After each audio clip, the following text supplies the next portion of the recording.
Hello, everyone, and welcome to the session. My name is Rob Davis, and I lead the product management organization at the Corporate Performance and ESG division of Wolters Kluwer. Today, I want to talk to you about conquering ESG reporting with the power of technology.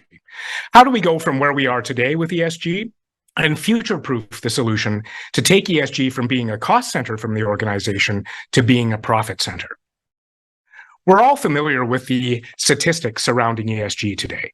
1 in 4 investing dollars are going into ESG strategies. 97% of global investors are incorporating ESG into investment decisions, and a whopping $157.3 billion in inflows have come to ESG funds in 2022. However, there's a large amount of value from ESG that is hidden in this compliance and disclosure reporting. Of course, we all start with regulatory, mandatory, and voluntary disclosure. That's where the market is at today, and that is the imperative on companies to produce, for example, CSRD by the end of the year. However, this masks a number of ESG risks and opportunities that forward-looking companies can capitalize on in order to attract more investment, increase their profitability, and increase their productivity as they produce their goods and services. And this leads to operational sustainability improvements, taking ESG reporting into being an ongoing improvement of a company, making sure that they are more profitable and more productive. Companies have to respond to global regulations and requirements, as well as mitigate risk and comply with ever-changing regulatory environments.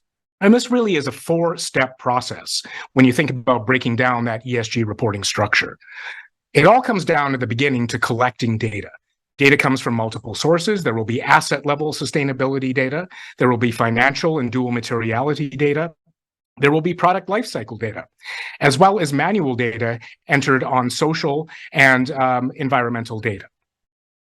Then you need to report. You need to take that data and put it into the appropriate disclosure frameworks and metrics, such as GRI, SASB, TCFD, and CSRD. But it really gets interesting when you start to analyze that data. The cross-functional value of that data is looking at opportunities and risks and places for a company to improve, to not only improve their ESG indicators, but to find sources of value in becoming a more sustainable business. And all of this is nothing without assurance and auditing. You need to make sure that that data is complete, that it's reliable, that you can get down to the base granular data that feed your ESG metrics in order to benefit from those improvements and benefit from operationalization of improvements. Connecting the dots is all about data management. And when I think about ESG and when I think about sustainability in general, it's really your data management program that drives success, bringing together all of those data sources that I talked about previously in order to drive your ESG program.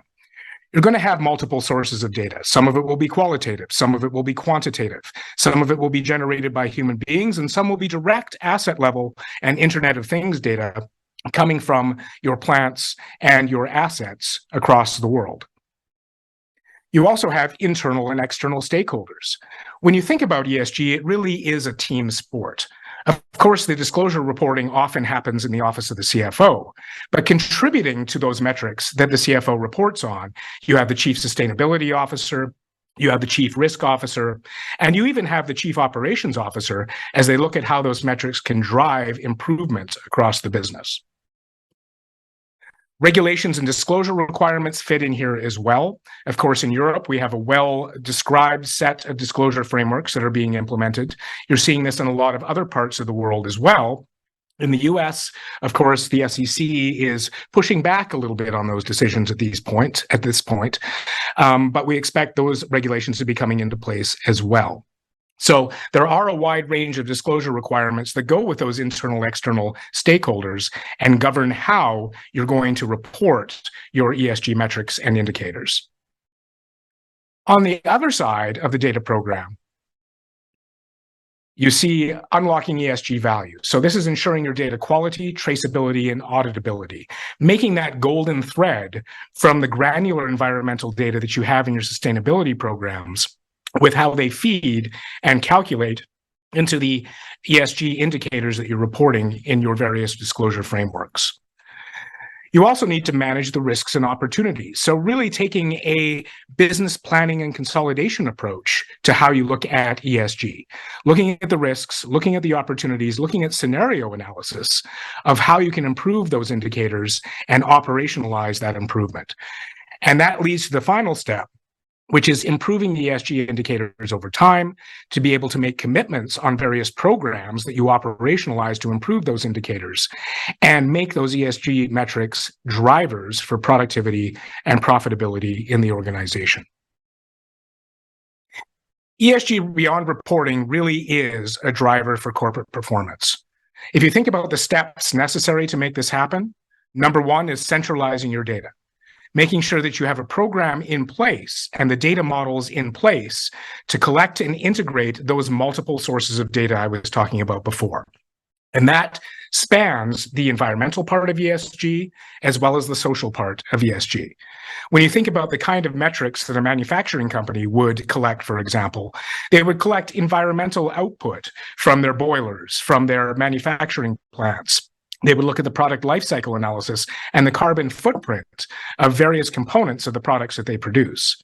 At the same time, they would be tracking incidents and fatalities and serious injuries across their plants as well, and using those as inputs to the social parts of ESG. And centralizing all of that data together in one place is key to be able to have auditable and trustable ESG metrics that can be improved upon. The second aspect to think about is going granular. So making sure that you get as granular as data as possible in order to make that operationalization of improvement possible. Look at solutions that allow you to record greenhouse gas emissions down to the product level, down to the asset level, that allow you to audit your ESG metrics down to that level, and to look at particular opportunities for improvement that you can have in each one of those areas. And this is where scenario analysis really comes into play, looking at how changing out assets or changing maintenance routines, or in fact, looking at better ways to do permits to work, for example, can improve your ESG metrics. And then finally, ESG really drives productivity and profitability in the full analysis. And I call this future-proofing your ESG solution. ESG today is really focused on disclosure reporting and the frameworks that we talked about at the beginning of the presentation. But in order to future-proof your solution, you should be really thinking about how ESG and sustainability in general drives productivity and profitability. An organization that privileges safety, that privileges maintenance of assets and maintenance of their production plants will, by definition, improve hands-on tool time, will improve productivity, and reduce downtime across the plants. And that really drives more productivity and profitability. And by coupling this with a real CFO approach using a business planning and consolidation tool to look at scenario analysis and plan how improvements can happen, allows those improvements in that optimization in operations to take effect to drive more profitability and productivity from ESG. So in conclusion, we need to be thinking about ESG and sustainability as a long-term endeavor for clients across the world and customers across the world. They need to be thinking about how they can comply today with the various disclosure reports that they are compelled to produce for regulatory reasons, but be thinking beyond that about how sustainability and ESG becomes a driver for productivity and profitability, and eventually makes sustainability a core part of the profit center of the business. Thank you for your time today, and I wish you a good day.